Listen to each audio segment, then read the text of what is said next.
Bienvenue dans les énergies scolaires, épisode 182. Extraclasse. Je suis Carole Valade, je suis proviseure adjointe au lycée Jules Siegfried au Havre. L'école, on en parle beaucoup, mais est-ce qu'on l'écoute vraiment? Les énergies scolaires. Les bâtiments là que vous voyez sont les bâtiments les plus anciens et ils accueillaient la forge. Et en fait, c'était un lycée que pour les garçons qui a été créé par Jules Siegfried, que vous voyez en portrait ici. Et ensuite, c'est devenu un centre de rééducation pour les mutilés de la Première Guerre mondiale. Cette histoire, cette origine, en fait, pèse sur les stéréotypes sur l'établissement parce qu'on continue d'accueillir un public plus paupérisé que le lycée François 1er qui est à côté et essentiellement des garçons. J'ai été très surprise de constater en arrivant dans ce lycée qu'il y ait aussi peu de filles. En 2021, il y avait 2,7% de filles sur le lycée professionnel et 4,5% de filles sur le lycée général et technologique. Alors, le premier plan d'action a été pour moi la formation. J'ai suivi une formation à l'école de cadre à Poitiers et j'ai ensuite interrogé des personnes qui voulaient créer un collectif autour de ces questions.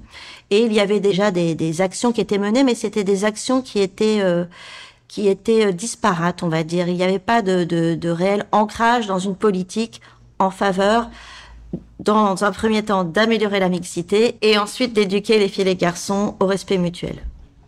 L'autre pilier sur lequel doit reposer la politique filles-garçons consiste à créer un partenariat. Donc nous avons plusieurs établissements scolaires, pas seulement des collèges d'ailleurs, des lycées également, avec lesquels nous travaillons les questions de stéréotypes sur les formations, et puis aussi des partenariats avec des partenaires institutionnels, le CIO, donc le Centre d'information et d'orientation, le réseau Canopé, et puis des associations comme le Grain à démoudre avec qui nous avons travaillé cette année pour réaliser les courts-métrages que nous pouvons découvrir aujourd'hui.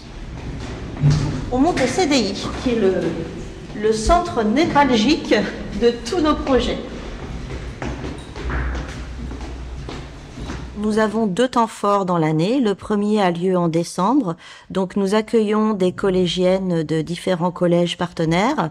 Donc, ces collégiennes sont accueillies par les lycéennes qui leur font découvrir les formations.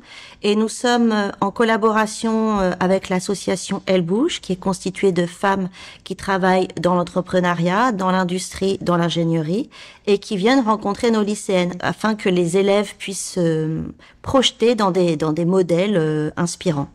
Le deuxième temps fort a lieu en mars. Habituellement, nous l'organisons lors de la journée des droits de la femme. Et cette journée est plus dédiée à déconstruire les stéréotypes avec les filles et les garçons afin de lever les préjugés entre les genres et également d'éduquer les filles et garçons au respect mutuel.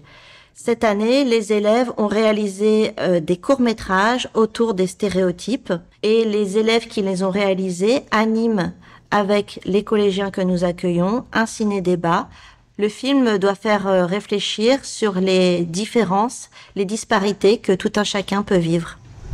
Allô chérie, franchement je te remercie. Grâce à toi et à toutes les autres femmes d'ailleurs, j'ai pu avoir une réduction pour l'assurance auto. Vous l'avez déjà entendu ça, cette histoire que les femmes conduisent moins bien que les hommes et qu'elles ont des accidents tout le temps. Ouais. Sur les TikTok. Attention, et est-ce que pour vous c'est la réalité? Non. Cette politique a pour premier avantage d'être très fédératrice.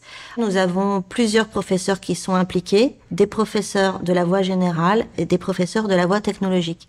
Nous accueillons des élèves du lycée professionnel et du lycée général et technologique et nous faisons en sorte que tous nos projets associent ces 2 publics.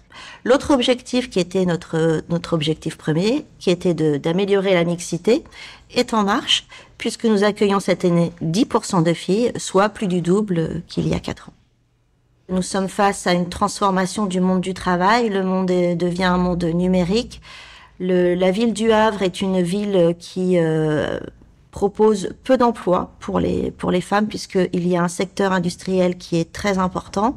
Et puis, on voit bien que le commerce est en train de changer d'aspect. Le commerce physique existe de moins en moins.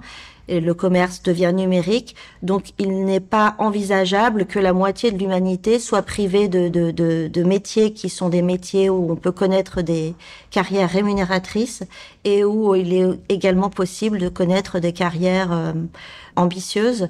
Et c'est vraiment aussi le sens du travail que nous menons avec l'association Elle Bouge, c'est de donner des modèles inspirants à nos jeunes filles. C'est vrai qu'on est un lycée, le lycée Jules Siegfried est un lycée avec des formations numériques. Si on n'a pas plus de programmeuses, de codeuses et de modératrices, vu ce qu'on peut constater effectivement en termes de régression sur les droits des femmes tels qu'ils sont exprimés par certains discours virilistes, c'est vrai que ça inquiète et il faut qu'il y ait davantage... il faut que nous, en tout cas les personnels de l'éducation nationale, on accompagne davantage les filles vers le numérique parce que sinon c'est un espace qu'on va complètement abandonner aux hommes. Vous venez d'écouter un épisode des Énergies scolaires. Si ça s'est bien passé, n'hésitez pas à laisser un avis sur votre plateforme d'écoute. À bientôt sur Extra Classe. Une production Réseau Canopé 2025. Extra Classe.